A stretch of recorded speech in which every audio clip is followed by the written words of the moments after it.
মাননীয় মুখ্যমন্ত্রী আমাদের খুব ভয় পেয়েছেন। প্রথম দিনই আমার মেয়ের ডেড বডির সামনেই টাকাটা অফার করা হয়েছিল আমাদের। সেদিন যদি আমরা টাকা নিয়ে সেটেলড হয়ে যেতাম তাহলে ওনার কোনো ভয় থাকতো না। আমরা টাকা নিয়ে সেটেলড হয়নি। তাপস মালিকের বাবা প্রচুর টাকা পেয়েছেন তৃণমূলের তরফ থেকে, প্রচুর টাকা। এবার আমরা যদি সুবিচার আনতে না পারি, এ লজ্জা আমার আপনার আমাদের। এটা অভয়া প্রত্যেক দিন তাহলে আমাদেরকে ঘৃণা করবে, এই শব্দটাই আমি বলবো। অভয়া কিন্তু আর একটি নির্দিষ্ট পরিবারের বা সন্তান আর নেই। অভয়া এখন আমাদের প্রত্যেকটা বাংলার ঘরে বা ভারতবর্ষে যাই বলুন না কেন, প্রতিটা ঘরের সন্তান। অর্থাৎ বিচার পায়নি শুধু বায়োলজিক্যাল তার বাবা মা নয়, বিচার পায়নি আমি আপনিও। বিষয়টা কিন্তু এই জায়গায়। আপনি দুটো গুরুত্বপূর্ণ নাম নিলেন, একজনের সরাসরি নাম নিলেন বিনীত গোয়েল, তৎকালীন পুলিশ কমিশনার। আজ পর্যন্ত তাকে এই নিশ্চয়ই তিনি কিছু করেছেন যার জন্য তাকে সরিয়ে দেওয়া হয়েছে, কিন্তু আজ পর্যন্ত সিবিআই তরফে তাকে ডেকে জিজ্ঞাসাবাদ করা হলো না। আরও একজনের আপনি নাম নিলেন সুচরিতা সরকার, খুব সম্ভবত অ্যাসিস্ট্যান্ট সুপার, যিনি ফোন করে অভয়ার বাবা মাকে বলেছিলেন যে আপনার মেয়ে আত্মহত্যা করেছে। তাকেও ডেকে জিজ্ঞাসাবাদ এখনো পর্যন্ত করা হলো না। তিনি প্রাণ সংশয়ে ভুগছেন। এই সন্দীপ ঘোষের মতো লোকেরা এতটাই পাওয়ারফুল, যেদিন জেল থেকে ছাড়া পাবে সেদিন তার বিপদ। আজকে রাষ্ট্রশক্তির উচিত ছিল না তাকে প্রোটেকশন দিয়ে সত্যটা সামনে বার করে আনা? এর পিছনে একটা বড় ষড়যন্ত্র রচিত হয়েছে, সেইটা উন্মোচিত হলে একটা বড় সড় বিষয় সকলের সামনে উদ্ঘাটিত হবে। সেইটাকে ধামাচাপা দেওয়ার জন্য আজকে আমরা দেখতে পাচ্ছি সিবিআইও সেই তালে পা দিয়েছে। কিন্তু কি এমন ঘটলো, একেবারে সেই গ্রিন করিডোর করে সেই তার দেহ সৎকার করে দিল। একেবারে কি এমন শক্তি কাজ, যে কোনো খুন ধর্ষণের থেকে এখানের ভিন্নতাটা এই জায়গায় যে একদম অন ডিউটি অবস্থায় একটা মানুষ যদি একটা এইরকম মেডিকেল, কলকাতা মেডিকেল হাসপাতালে ডাক্তার যদি হত্যা হয়, ধর্ষিতা হয়, আমি আপনি কোন ছাড়? মুখ্যমন্ত্রী ধর্ষণ রোধের জন্য অপরাজিতা বিল আনলেন, সেটা এখনো পড়ে রয়েছেন। উনি নিজেও জানেন যে এটা নিয়ে রাজনীতি হবে, এই বিল পড়ে থাকবে, এই বিল পাস হবে না, এটা নিয়ে রাজনীতি হবে। আমি বলছি এত কিছু না করে পুলিশকে যদি নিরপেক্ষভাবে কাজ করতে দেন তাহলে তো এই ধর্ষণ কেন অর্ধেক ক্রাইম কমে যাওয়ার সম্ভাবনা থাকে, পুরো না কমলেও। কেন উনি মুখ্যমন্ত্রী হয়ে পুলিশ প্রশাসনকে নিরপেক্ষভাবে কাজ করার নির্দেশ দিতে পারেন না? হবে না, নিরপেক্ষতা হতো যদি উনি গুড অ্যাডমিনিস্ট্রেটর হতেন। উনি তো তা না, উনি তো আমাদেরকে বোকা হাদা বানিয়ে উনি ক্ষমতায় এসেছেন। এখন আমি তো কঠোর শাস্তি দেওয়ার চেষ্টা করেছি, কিন্তু দিইনি। স্কুল বন্ধ হবে, তারপরে দুর্নীতি বাড়বে, তারপরে এই যে সমস্ত ওই দেখলেন না জাল ডিগ্রি সমস্ত ডাক্তার, ওই তখন তো দেখেছেন, আপনারাই দেখিয়েছেন আমাদেরকে। অর্থাৎ এই ব্যাপারটাই তো উনি দুর্নীতিদের জন্য। ওই আমরা তো আমাদেরকে তো জান্ত প্রাণী ভাবে, জন্তু জানোয়ার যেমন হয়। দেখুন না, হলে কোথাও দেখেছেন যে রেপ্ট হলে বয়স অনুপাতে অর্থ ধার্য করে? কত নিম্ন মানসিকতার এটা তো পরিচয়, ভাবতে পারছেন তো? সেখান থেকে আমরা কি প্রত্যাশা করব? সেই জায়গায় দাঁড়িয়ে কোথাও গিয়ে শুধুমাত্র অভয়ার মা বাবা তো নয়, আবারও বলছি, একটা সরকারি প্রতিষ্ঠানে একজন এমপ্লয়ি হত্যা হলো, ধর্ষিতা হলো, এবং একজনকে সিভিক ভলেন্টিয়ার্স এই কথা একমাত্র দোষী আর বাদবাকি কেউ নয়, সেইটাকে তথ্য লোপাট করে প্রভাবশালী তা দিয়ে, তার ক্ষমতা দিয়ে, অর্থ দিয়ে সেইটাকে আইনগতভাবে বিচার প্রক্রিয়ার মাধ্যমে সেইটাকেই মান্যতা দেওয়ার যে ঢেউ একের পর এক চলছে, একটা বছর আমরা দেখে যাচ্ছি। তার শরীর যেভাবে ক্ষত বিক্ষত হয়েছিল তা দিয়ে বারবার এটা প্রমাণ করে এটি কখনোই একজনের দ্বারা সম্ভব নয়। এমনকি তার ফরেন্সিক রিপোর্টও বারবার বলে দিয়েছে এটা সম্ভব নয়। তাহলে আপনি বলুন তো কিসের কি মনিটরিং করেছেন? আমাদের জানার দরকার আছে, একদম তদন্তের স্বার্থে। এটা তো কোনো কিছু না। আজকে অভয়ার বাবা মার ডাকে নবান্ন চলো রয়েছে, আপনাদের একটা অভিযান রয়েছে কালীঘাট চলো, আপনি বেরোবেন হয়তো। অভয়ার বাবা মার ওপর সমস্ত রাগটা গিয়ে পড়েছে কেন? আমি বলছি যে এই রিজওয়ানুর রহমানের যে মৃত্যু হয়েছিল, তারপর যেভাবে তার পরিবার রূপবানুর রহমান থেকে শুরু করে তার মা মুখ্যমন্ত্রীর ডাকে সাড়া দিয়েছিলেন, তাপসী মালিকের হত্যার পর তাপসী মালিকের বাবা মনোরঞ্জন মালিক যেভাবে মমতা বন্দ্যোপাধ্যায়ের ডাকে সাড়া দিয়েছিলেন, সেই ডাকে অর্থাৎ ওই টাকা ঘুষ দেওয়া রীতিমতো যেটা বলা চলে, যে 10 লক্ষ টাকা কেন নেয়নি, কেন এই ঘটনাটা নিয়ে কেন নাড়াচাড়া দিচ্ছে, কেন এত আন্দোলন হচ্ছে, এই জন্যই কি অভয়ের বাবা মার উপর এত রাগ? মানে যে পারচেজ করার মানসিকতা, সেটা তো মুখ্যমন্ত্রী প্রত্যেকটা ক্ষেত্রে দেখেন, আপনার একটা করে লাশ, একটা করে চাকরি, একটা করে লাশ, একটা করে ক্যাশ, আপনি দেখুন সব জায়গায়। এটা হলো প্রথম যাবে। এই যে বলছে না হুমকির রাজনীতি, এই হুমকির রাজনীতি এখন না, উনি জবের থেকে এসছেন, এই গোটা ব্যবস্থা জুড়ে হচ্ছে, সেই কারণে। আর এখন এটা হলো একটা জায়গায় পৌঁছে গেছে, তো তাই এটা আজকে হয়তো আমরা ভোকাল হচ্ছি।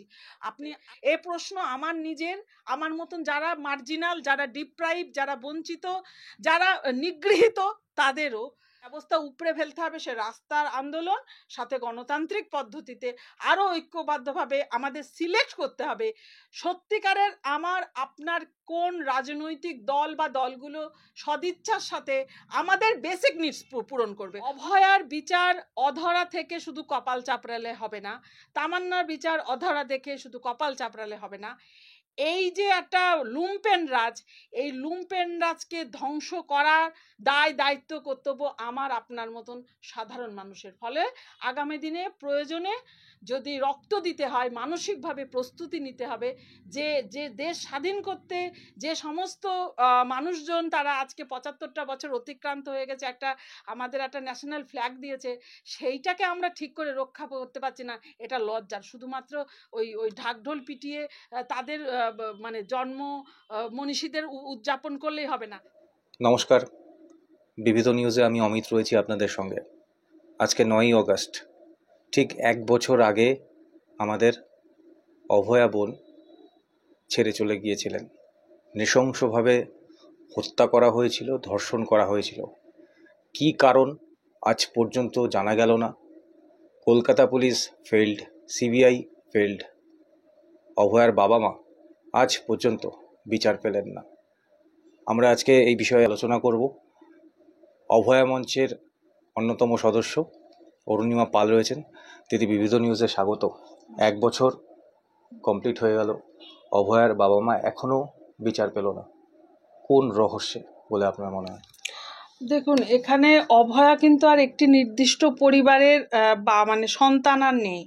অভয়া এখন আমাদের প্রত্যেকটা বাংলার ঘরে বা ভারতবর্ষে যাই বলুন না কেন, প্রতিটা ঘরের সন্তান। অর্থাৎ বিচার পায়নি শুধু বায়োলজিক্যাল তার বাবা মা নয়, বিচার পায়নি আমি আপনিও। বিষয়টা কিন্তু এই জায়গায় কেন বলছি, আজ একটা বছর অতিক্রান্ত, আমরা এত সোচ্চার, এত গণ আন্দোলন, প্রত্যেকে রাস্তায় নামা, কিন্তু এখনো পর্যন্ত কিন্তু যারা প্রকৃত দোষী, যারা খুনি, যারা ধর্ষক, তারা কিন্তু দিব্যি, তারা কিন্তু ঘুরে বেড়াচ্ছে। কাদের বদান্যতায়? এই রাষ্ট্র ব্যবস্থায় যাদের মদতে এই কাজগুলো সংগঠিত হয়েছিল, এবং যারা এইগুলোকে আড়াল করেছে তথ্য লোপাটের মাধ্যমে এবং একদম প্রভাবশালী হওয়ার দরুন। তাহলে পরে আজকে কোথায় আমরা আছি? আজকে এটা আমাদেরকে আরো বেশি ভাবায় যে আজকে যেখানে একজন এমপ্লয়ি, আমি পরে বলবো তিনি ডাক্তার, কারণ তিনি একজন কর্মচারী সরকারি, তারপরে তিনি একজন মানে সেবিকা, মানে তিনি আমাদের স্বাস্থ্য পরিষেবা দেন, তিনি একটা সম্পদ, অ্যাসেট, সেইটাকে আমরা খুন করছি, হত্যা করছি বা ধর্ষণ করে তাকে আমরা কারা তথ্য লোপাট করছি। তারপরে আমরা কি করছি, কি ব্যাপার যে দেখতে পেলাম শুরুতে, যে না একটা সুইসাইড হয়েছে, তার মা বাবার তার বাড়িতে খবর গেল। তারপরে আমরা কি দেখলাম, স্টেটমেন্টে মুখ্যমন্ত্রী রাত 2:30 পর্যন্ত তিনি নাকি কি মনিটরিং করেছেন, সে একমাত্র তিনিই বলতে পারবেন। বারংবার আমরা জানতে চেয়েছি, একটা সরকারি প্রতিষ্ঠানে একজন এমপ্লয়ি হত্যা হলো, ধর্ষিতা হলো, এবং একজনকে সিভিক ভলেন্টিয়ার্স এই কথা একমাত্র দোষী আর বাদবাকি কেউ নয়, সেইটাকে তথ্য লোপাট করে প্রভাবশালী তা দিয়ে, তার ক্ষমতা দিয়ে, অর্থ দিয়ে সেইটাকে আইনগতভাবে বিচার প্রক্রিয়ার মাধ্যমে সেইটাকেই মান্যতা দেওয়ার যে ঢেউ একের পর এক চলছে, একটা বছর আমরা দেখে যাচ্ছি। আমাদের মধ্যে হাজার একটা প্রশ্ন, এটা আমার আপনার 8 থেকে 80 প্রত্যেকের, এটা ক্রিস্টাল ক্লিয়ার। আজকে অভয়া হত্যা হয়েছে স্টেট স্পন্সর হত্যা, স্টেট স্পন্সর ধর্ষণ। কারণ কোথাও না কোথাও তার শরীর যেভাবে ক্ষত বিক্ষত হয়েছিল তা দিয়ে বারবার এটা প্রমাণ করে এটি কখনোই একজনের দ্বারা সম্ভব নয়। এমনকি তার ফরেন্সিক রিপোর্টও বারবার বলে দিয়েছে এটা সম্ভব নয়। তাহলে পরে কোথায়?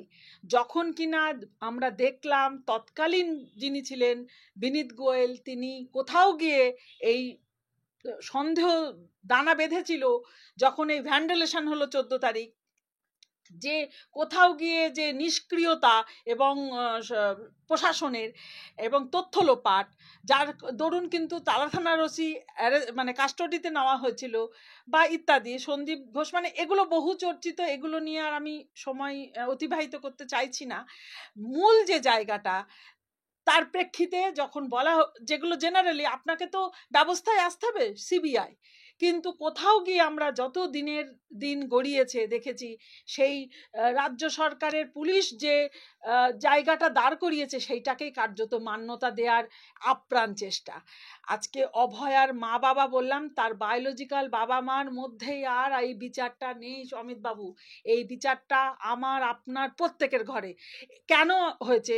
কারণ অন্যান্য যে কোনো খুন ধর্ষণের থেকে এখানের ভিন্নতাটা এই জায়গায় যে একদম অন ডিউটি অবস্থায় একটা মানুষ যদি একটা এইরকম মেডিকেল, কলকাতা মেডিকেল হাসপাতালে ডাক্তার যদি হত্যা হয়, ধর্ষিতা হয়, আমি আপনি কোন ছাড়?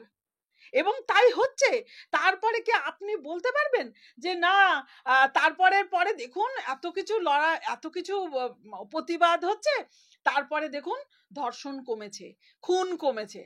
না, একদম সেই অভয়া থেকে আপনি তামান্না পর্যন্ত, এটা শুধু নট অনলি রাজনৈতিক দলীয় রাজনীতির। আপনি তাহলে পরে কসবা কাণ্ড কেন ঘটলো? অর্থাৎ এটা তো একটা লুম্পেনদের ব্যবস্থা। এই ব্যবস্থাটাকে লালন করছে কারা? এই রাষ্ট্র ব্যবস্থার একটা অংশ। সুতরাং অভয়া কোনো আলাদা বিষয় নয়। এখান থেকে বেরোতে গেলে এই যে চলমান আন্দোলন, এটা একটা বছর আপাত দৃষ্টিতে মনে হলো, আপনি বলতেই পারেন যে একটু হলে পরেও লোক স্লথ হয়েছে, সেটা অনিবার্য কারণে, কিন্তু আপনি বলতে পারবেন না যে লড়াই বিমুখ হয়েছে, প্রতিবাদ বিমুখ হয়েছে মানুষ। আরো তীব্র হবে, এটা সময়ের কথা, সময় দেবে, বিচার এই ছিনিয়ে নেবই নেব। সময় তো অবশ্যই কথা বলবে, কিন্তু তার আগে আপনি দুটো গুরুত্বপূর্ণ নাম নিলেন। একজনের সরাসরি নাম নিলেন বিনীত গোয়েল, তৎকালীন পুলিশ কমিশনার। আজ পর্যন্ত তাকে এই নিশ্চয়ই তিনি কিছু করেছেন যার জন্য তাকে সরিয়ে দেওয়া হয়েছে, কিন্তু আজ পর্যন্ত সিবিআই তরফে তাকে ডেকে জিজ্ঞাসাবাদ করা হলো না। আরো একজনের আপনি নাম নিলেন, সুচরিতা সরকার, খুব সম্ভবত অ্যাসিস্ট্যান্ট সুপার, যিনি ফোন করে অভয়ার বাবা মাকে বলেছিলেন যে আপনার মেয়ে আত্মহত্যা করেছে। তাকেও ডেকে জিজ্ঞাসাবাদ এখনো পর্যন্ত করা হলো না। তিনি প্রাণ সংশয়ে ভুগছেন। এই সন্দীপ ঘোষের মতো লোকেরা এতটাই পাওয়ারফুল, যেদিন জেল থেকে ছাড়া পাবে সেদিন তার বিপদ। আজকে রাষ্ট্রশক্তির উচিত ছিল না তাকে প্রোটেকশন দিয়ে সত্যটা সামনে বার করে আনা? যখন সেটা রাষ্ট্র ইনভলভ থাকবে আমরা আর সে প্রত্যাশা রাখি না। কারণ একথা আমরা বুঝে গেছি, এই আমাদের যে শহীদ, আমরা তো জানি অভয়া একটা জায়গা আমাদের সামনে তুলে ধরেছে। এবার আমরা যদি সুবিচার আনতে না পারি, এ লজ্জা আমার আপনার আমাদের। এটা অভয়া প্রত্যেক দিন তাহলে আমাদেরকে মানে ঘৃণা করবে, এই শব্দটাই আমি বলবো। কারণ যারা ভাবছে কিছুই হলো না, কিছুই হয় না বলে হাত গুটিয়ে ভাবছি যে এরকম হবে না, কারণ এটা একটা অসম লড়াই। কারণ অসম কেন? কারণ একটা রাষ্ট্র ব্যবস্থা ইনভলভ কোন ক্ষেত্রে? বেআইনি কাজ করতে ইনভলভ কোন ক্ষেত্রে? দুষ্কৃতি, দুর্বৃত্ত, এটা বাস্তব সত্য। অভয়া এমন কিছু তার গোচরে এসেছে যেটা কিনা আমাদের জন্য, সাধারণ মানুষের জন্য, তার ব্যক্তি স্বার্থে না, যাতে জাল ওষুধ বলুন বা যে সমস্ত নোংরা কাজ কারবার ছিল, আমরা শুনেছি ওখানে পর্নোগ্রাফি ইত্যাদি অনেক কথা আমাদের এসেছে, তিনি একটা র্যাকেট কোথাও গিয়ে হয়তো ধরে ফেলেছেন না তো, এ প্রশ্ন আসছে আমাদের। তাহলে ওইটা যদি ঠিকঠাক মেরামত হয়, উপকৃত কারা হবো? আমি আপনার মতন যারা মার্জিনাল ক্যান্ডিডেট, যারা বড়লোক, যারা কর্পোরেট ইয়েতে সুপার স্পেশালিটি হাসপাতালে যাবে, তাদের জন্য অভয় লড়ছে না। অভয়ার প্রাণ গেছে আমার আপনার মতন সাধারণদের জন্য। আমাদের দায় দায়িত্ব কর্তব্য সে বর্তায়, তা নাহলে আমার ঘরও কিন্তু ভালো থাকবে না। আমার ঘর মরলে আরেকজনের ঘর মরবে, এখানে ব্যক্তি বিষয় নয়। অর্থাৎ আমরা দেখতে পেয়েছি যে তৎকালীন যিনি ছিলেন সেই গোয়েল, বিনীত গোয়েল বলুন বা সুচরিতা ম্যাডাম, যাই বলুন না কেন, কোথাও গিয়ে এই রাষ্ট্র ব্যবস্থায় যিনি পুলিশ মন্ত্রী, যিনি স্বাস্থ্যমন্ত্রী, যিনি মুখ্যমন্ত্রী, তিনি রাত আড়াইটে পর্যন্ত কি মনিটরিং করেছেন? তাহলে আপনার প্রশ্ন অনুসারে এই স্টেটমেন্ট যখন আপনাদের প্রেসে যখন মুখ্যমন্ত্রী বলেন, তখন তো সিবিআই এরও উচিত ছিল যে হ্যাঁ ম্যাডাম আসুন, আপনি বলুন তো কিসের কি মনিটরিং করেছেন, আমাদের জানার দরকার আছে একদম। তদন্তের স্বার্থে। এটা তো কোনো কিছু না। কি কি এমন জেনেছেন আপনি? আমরা দেখলাম মানে মা বাবাকে দেখতে দেওয়া হলো না, তখন আমরা দেখেছিলাম তখন বাম নেত্রী আরো একটা বাম সংগঠন থেকে তারা গাড়ি আটকিয়েছিলেন, এগুলো আমরা দেখেছি চোখে। পরবর্তীতে এই লড়াই অনেক দূর গেছে, তার মানে কোথাও একটা বিষয় আছে। কিন্তু কি এমন ঘটলো, একেবারে সেই গ্রিন করিডোর করে সেই তার দেহ সৎকার করে দিল, একেবারে কি এমন শক্তি কাজ করেছে? তার মানে এটার মুষ্টিমেয় ওই 1 2 3 4 জনের বিষয় নয়, এর পিছনে একটা বড় ষড়যন্ত্র রচিত হয়েছে। সেইটা উন্মোচিত হলে একটা বড় সড় বিষয় সকলের সামনে উদ্ঘাটিত হবে, সেইটাকে ধামাচাপা দেওয়ার জন্য আজকে আমরা দেখতে পাচ্ছি সিবিআইও সেই তালে পা দিয়েছে।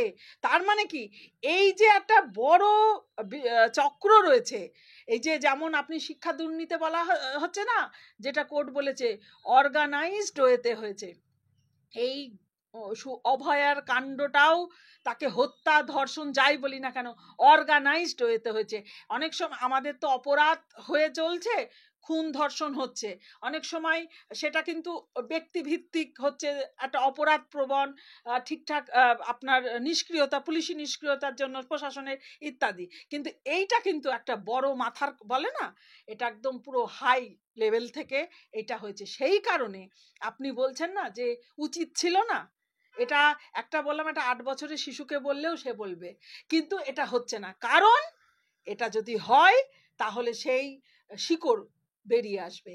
আমাদের কর্তব্য আছে, যেহেতু আমরা ডেমোক্রেটিক ইনফ্রাস্ট্রাকচারে থাকি, যারা ডেমোক্রেটিক ইনফ্রাস্ট্রাকচার যদি অটোক্রেসি চলে, সেইটাকে বিনির্মাণ করার দায়িত্ব আমাদের।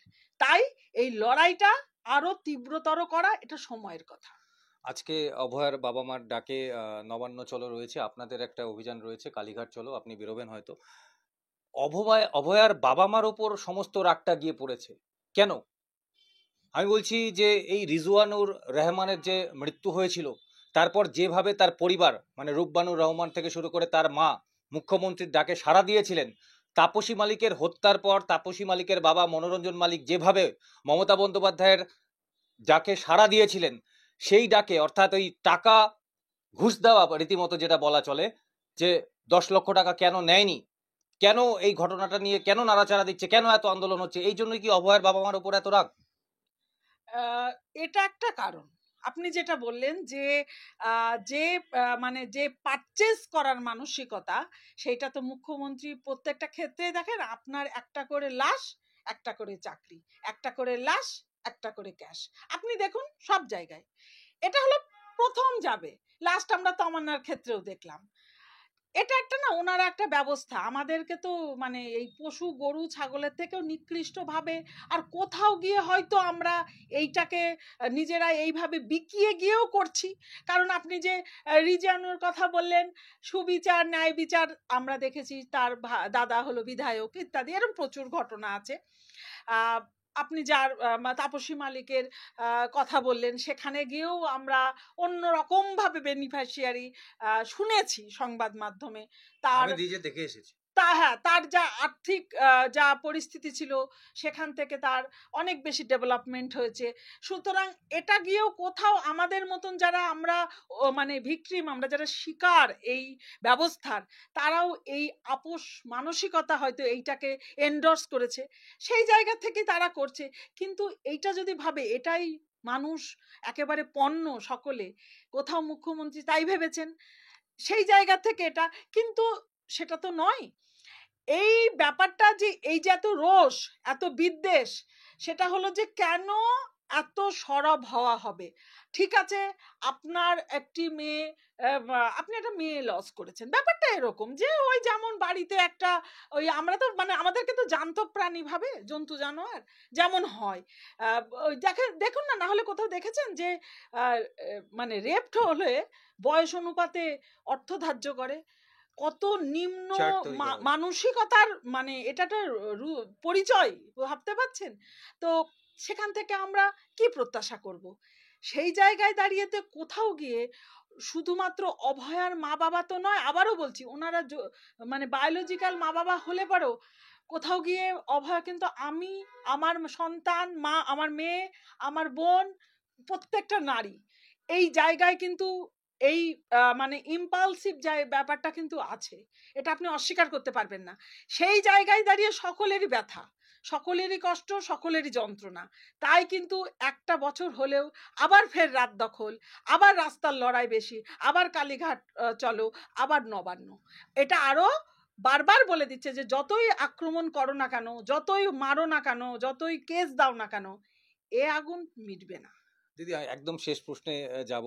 মুখ্যমন্ত্রী ধর্ষণ রোধের জন্য অপরাজিতা বিল আনলেন, সেটা এখনো পড়ে রয়েছেন। উনি নিজেও জানেন যে এটা নিয়ে রাজনীতি হবে, এই বিল পড়ে থাকবে, এই বিল পাস হবে না, এটা নিয়ে রাজনীতি হবে। আমি বলছি এত কিছু না করে পুলিশকে যদি নিরপেক্ষভাবে কাজ করতে দেন, তাহলে তো এই ধর্ষণ কেন অর্ধেক ক্রাইম কমে যাওয়ার সম্ভাবনা থাকে, পুরো না কমলেও। কেন উনি মুখ্যমন্ত্রী হয়ে পুলিশ প্রশাসনকে নিরপেক্ষভাবে কাজ করার নির্দেশ দিতে পারেন না? কারণ এই জায়গা থেকে দিতে পারেন না, কোথাও গিয়ে রাজনৈতিক দল আর প্রশাসন একাকার। আপনি দেখবেন শাসক দলের যারা অনুগামী যাই বলুন না কেন, এই মনোজিৎ মিশ্ররা আর এই এই এই প্রশাসন, কোথাও যেন উনি একই জায়গায় ভাবছেন, করছেন এবং তারই ইমপ্লিমেন্ট হচ্ছে। এই যে আপনি বলছেন যে নিরপেক্ষতা হবে না, নিরপেক্ষতা হতো যদি উনি গুড অ্যাডমিনিস্ট্রেটর হতেন। উনি তো তা না, উনি তো আমাদেরকে বোকা হাদা বানিয়ে উনি ক্ষমতায় এসেছেন। যারা এই পরিবর্তনটা করেছিলেন অরিজিনালি, যারা আমি একটু ওনার চিন্তা ভাবনার কথা বলি। উনি অপরাজিতা বিল তৈরি করে শাস্তি দেওয়ার কথা বলছেন, মানে আগে ধর্ষণ ঘটে যাবে, তারপর উনি শাস্তি দেবে। এই ধর্ষণ যাতে না হয় তার জন্য তো পুলিশের নিরপেক্ষ হওয়া অত্যন্ত জরুরি।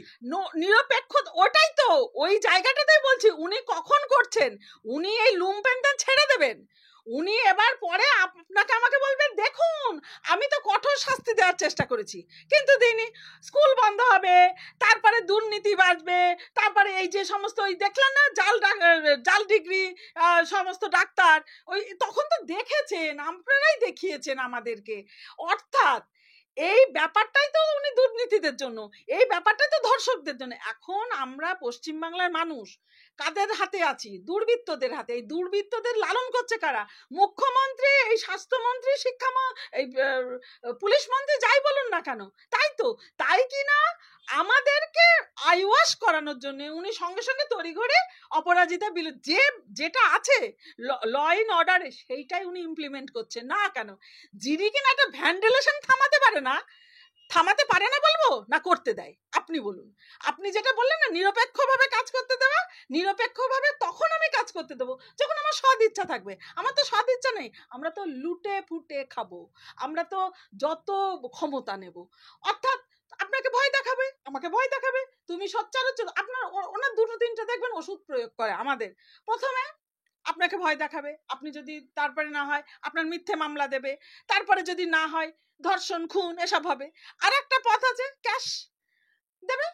এই যে একটা ব্যবস্থা নির্মাণ হয়েছে, অর্থাৎ এই যে বলছে না হুমকির রাজনীতি, এই হুমকির রাজনীতি এখন না, উনি জবের থেকে এসছেন এই গোটা ব্যবস্থা জুড়ে হচ্ছে। সেই কারণে আর এখন এটা হলো একটা জায়গায় পৌঁছে গেছে, তো তাই এটা আজকে হয়তো আমরা ভোকাল হচ্ছি। আপনি আগের চিন্তা করুন, উনি ক্ষমতায় আসার পরে সকলকেই উনি বলেছিলেন চুপ করে থাকতে হবে। উনি বলেছিলেন আমি মানে বদলা চাই না, আমি বদল চাই। অবশ্যই বদল করেছে, আমাদের জীবনগুলোকে একদম মৃতপ্রায় করে দিয়েছে। এই বদলটা উনি করেছেন। সোচ্চার হওয়া তো অনেক দূরের কথা, আমাদেরকে বিকলাঙ্গ করে দেওয়ার জন্য শিক্ষা শেষ করেছেন, স্বাস্থ্য শেষ করেছেন। কর্মসংস্থান বলতে গেলে তখন পরিযায়ী শ্রমিক আর কাশফুলের বালিশ আর ওইদিকে ঘুগনি বেচা, এই হলো আমাদের কর্মসংস্থান। আর আর বাদবাকিগুলো তো কি বলবো, যা বলবো এ বহু চর্চিত।